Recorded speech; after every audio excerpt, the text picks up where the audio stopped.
Shalom saudara yang terkasih di dalam Kristus Yesus. Puji nama Tuhan, hari ini program Living for Christ Indonesia ada di Babelan, di Gereja GPDI Jemaat Immanuel di Kafling Babelan Indah. Puji Tuhan saudara, kita akan berbincang-bincang dengan seorang hamba Tuhan yang dipakai Tuhan luar biasa, yaitu Bapak Pendeta Markus Pardede. Mari kita masuk ke dalam menemui beliau. Shalom Bapak Pendeta Markus Pardede. Shalom Bu Eri. Apa kabar Pak? Puji Tuhan, kabar baik. Tuhan, luar biasa. Tetap semangat Pak. Semangat. Haleluya. Pak, hari ini kita senang sekali Living for Christ Indonesia ada di gereja Bapak di GPDI Jemaat Immanuel. Kita mau mendengarkan banyak kesaksian dari Pak Pendeta.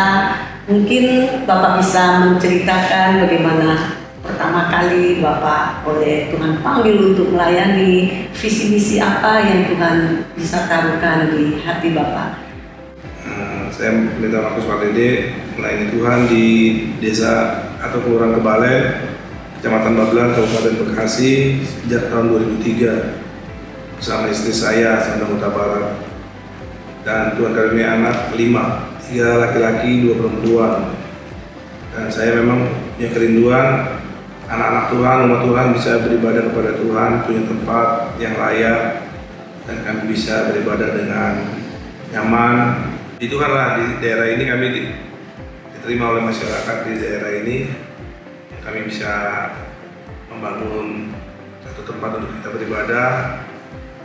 Nah, itu semua karena kemurahan Tuhan, dan saya juga rindu anak-anak Tuhan, umat Tuhan, mereka rajin beribadah kepada Tuhan dan dirinya diberkati oleh Tuhan, ya memiliki kecukupan dalam hal ekonomi. Amin, puji Tuhan. Selama ini Pak, Bapak buat gereja di tengah-tengah masyarakat yang majemuk. Apakah Bapak mendapatkan tantangan atau pergumulan selama ini Pak? Ya, kalau tantangan pasti ada. Tidak mudah membangun tempat untuk orang Kristen beribadah, tapi puji Tuhan dengan doa, saya senang doa keliling dengan berdoa, lalu kita berbau dengan masyarakat, berteman dengan masyarakat. Puji Tuhan, tempat ini bisa berdiri dan kami bisa pakai. Ini gedung tahun 2007 peletakan batu pertama, dan sampai hari ini puji Tuhan sudah dipakai untuk beribadah kepada Tuhan. Sudah berapa tahun Pak berdirinya gereja ini? Kalau gedungnya 2008 ya belum bisa dipakai, tapi saya merintisnya 2003. Saya sewa satu rumah, lalu kita di rumah itu kita mengajar anak sekolah minggu, muda remaja, orang dewasa di rumah kontrakan itu. Tahun 2003 bulan Juli saya pakai rumah itu untuk beribadah kepada Tuhan, dan puji Tuhan akhirnya ada berkat Tuhan kasih tanah ini dan kita bangun. Dan waktu saya masih merintis kan saya berteman dengan masyarakat, jadi puji Tuhan lah bisa berdiri dengan baik. Puji Tuhan. Dan kita dengar juga Bapak seorang pengurus RT di sini, iya. Ketua RT di sini. Oh puji Tuhan. Bagaimana Pak suka dukanya sebagai seorang pendeta dan juga menjadi ketua RT? Pasti banyak kesaksian dan cerita yang luar biasa yang Pak Pendeta bisa bagikan. Ya, waktu saya tinggal di sini ngontrak tahun 2003, saya bilang sama Pak RT, saya warga baru nih, kira-kira apa yang bisa saya bantu? Nah, saya mau jadi staf RT, maksudnya bantu-bantuin RT dah. Oke Pak Markus, ini Bapak bagian menagih iuran keliling ke rumah-rumah warga. Jadi selama saya mau nagih itu warga senang sama saya karena saya nggak pernah marah. Kalau nggak dikasih duitnya nggak apa-apa, dia bilang.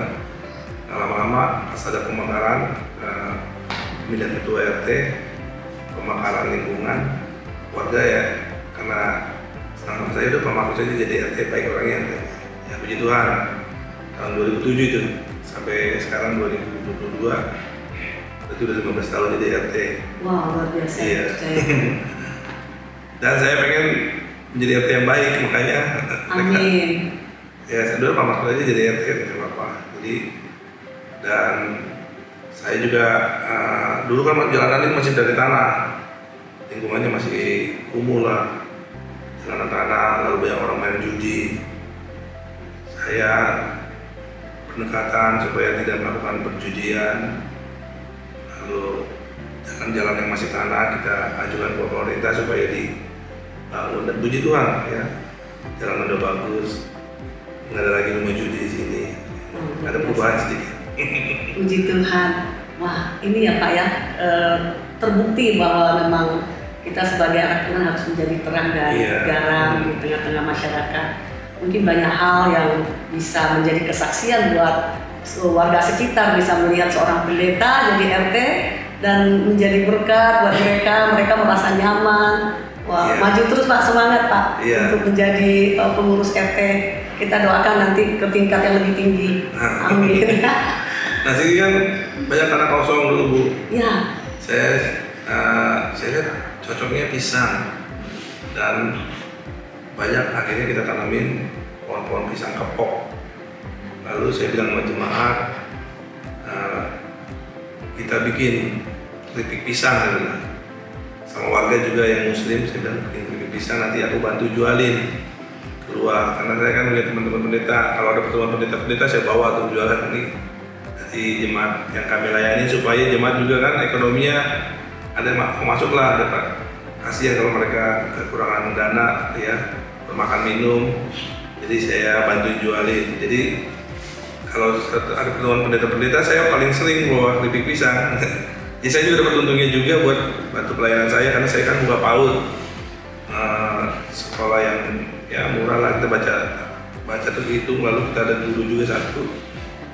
Nah, sekarang udah ada 2 gurunya, jadi kita menolong masyarakat di sini supaya bisa baca terhitung. Karena anak teman saya udah kelas 4 SD belum bisa baca, saya terinspirasi juga Pak. Ada orang SD yang belum bisa baca, bagaimana akhirnya siapa di sini anak-anak yang nggak mampu, yang mungkin bayarnya murah, dulu cuma 20.000 per bulan, sekarang ya 50.000. Tapi ada juga yang nggak mampu, yang nggak mampu saya bayar gratis sebenarnya. Nanti tujuannya kan bukan uang baca hitung, dan saya cari dananya, saya jualan keripik. Jadi semua ditolong, pendeta ditolong, jemaat ditolong, masyarakat di sini juga tertolong. Amin, luar biasa ya Pak Pendeta.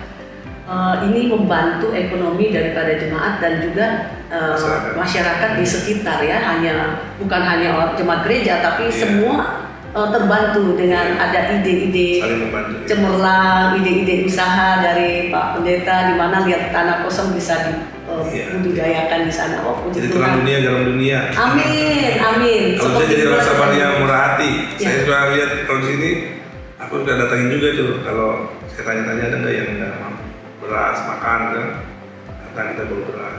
Emang sama dia murah hati lah. Amin, puji Tuhan. Jadi senang masyarakat senang. Betul-betul jadi garam dan terang, menjadi berkat di tengah-tengah masyarakat di mana kita ada Pak Pendeta ya. Nah, selama ini kita sempat melewati pandemi ini 2 tahun. Bagaimana Pak Pendeta mensiasati untuk mencukupi kebutuhan, pelayanan, keluarga? Pada saat pandemi masih tetap ada ibadah atau bagaimana waktu itu Pak? Ada ibadah. Cuma jaga jarak ya? Awal-awal jemaat ibadah di rumah, lalu kolektenya mereka tetap kasih kolekte persembahan supaya pendeta bisa makan. Ya. Dan puji Tuhan semua bisa dilewati. Jemaat sayang sama gembalanya, karena saya juga mengasihi jemaat kan. Amin. Jadi mereka peduli. Ini gembala yang baik nih Pak Pendeta. Puji Tuhan. Puji Tuhan. Nah, kalau bisa kita boleh diceritakan, ada nggak kesaksian di dalam pelayanan Bapak yang Bapak alami, ada satu pengalaman pelayanan yang sangat mengesankan bersama Tuhan? Iya, banyak suka dukanya. Waktu saya nggak punya apa-apa, ngontrak, diusir dari rumah kontrakan, suruh keluar. Sudah jadi pendeta Pak waktu itu? Iya, kan waktu saya ngontrak, saya pakai buat ibadah. Tapi karena nggak mampu belinya ya, waktu itu suruh beli saya nggak mampu. Lalu saya bingung mau tinggal di mana, tapi puji Tuhan ada Tuhan kasih jalan keluar. Ya, dan anak-anak dulu kalau anak saya sakit ada aja tuh warga, Pak kalau berobat, nah, biasa yang bayarin. Wah, saya bilang itu masih saya ikut sampai sekarang. Udah anak saya sekarang udah tamat SMA. Saya kasih tahu juga, lu kamu waktu kecil kalau sakit ada aja orang bayarin. Tetangga warga-warga di sini maksudnya, Pak. Aku aja ke klinik nanti saya yang bayar. Itu jadi banyak pertolongan Tuhan ya, dari nggak punya apa-apa sekarang puji Tuhan lah, udah ada tempat tinggal ya, saya udah punya tempat berteduh sama anak-anak, sama istri, dan anak saya yang pertama juga sekarang mau juga menjadi hamba Tuhan, dia mau merintis. Kalau anak yang kedua kerjanya jadi satpam, ya. Anak yang ketiga masih kelas 1 SMK perempuan, yang pertama kedua itu laki-laki, yang keempat kelas 6 SD laki-laki, yang kelima yang lima masih kelas 3 SD, tiga laki-laki 2 perempuan. Wah, begitu. Artinya pertolongan Tuhan luar biasa ya. Punya anak 5, semua sehat-sehat, semua bisa makan minum sekolah. Ada pendidikan yang luar biasa. Puji Tuhan Pak Pendeta. Nah, bagaimana harapan Bapak ke depan? Mungkin ada pergumulan yang Bapak rindukan yang belum tercapai sampai saat ini, Pak Pendeta. Ya, saya punya pergumulan udah hampir 3 tahun mungkin berjalan. Kami bawa dalam doa karena tanah di sebelah gereja kan dijual nih. Lebarnya segini juga 100 meter, 6 kali 17. Pemiliknya minta 150 juta dan saya bawa dalam doa. Saya juga sama jemaat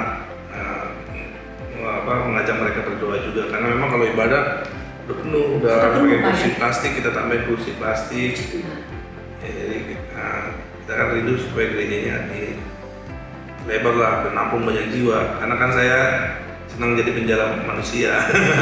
Tuhan bilang kau jadi penjala manusia, jadi saya suka keliling cari-cari ada nggak orang Kristen yang nggak pernah beribadah, ada nggak orang Kristen yang meninggalkan imannya. Saya cari lagi, saya ajak balik lagi, lalu ya supaya banyak jiwa lah. Kata Tuhan, rumahku harus penuh. Amin. Surga harus penuh dengan jiwa-jiwa. Nah, jadi Tuhan panggil saya menjadi penjala manusia, penjala jiwa ya. Jadi kita cari terus sampai pokoknya sampai banyak lah, sampai penuh. Kalau bisa rumah ibadah ini pun penuh, nanti Tuhan kasih lebar ke sebelah. Amin.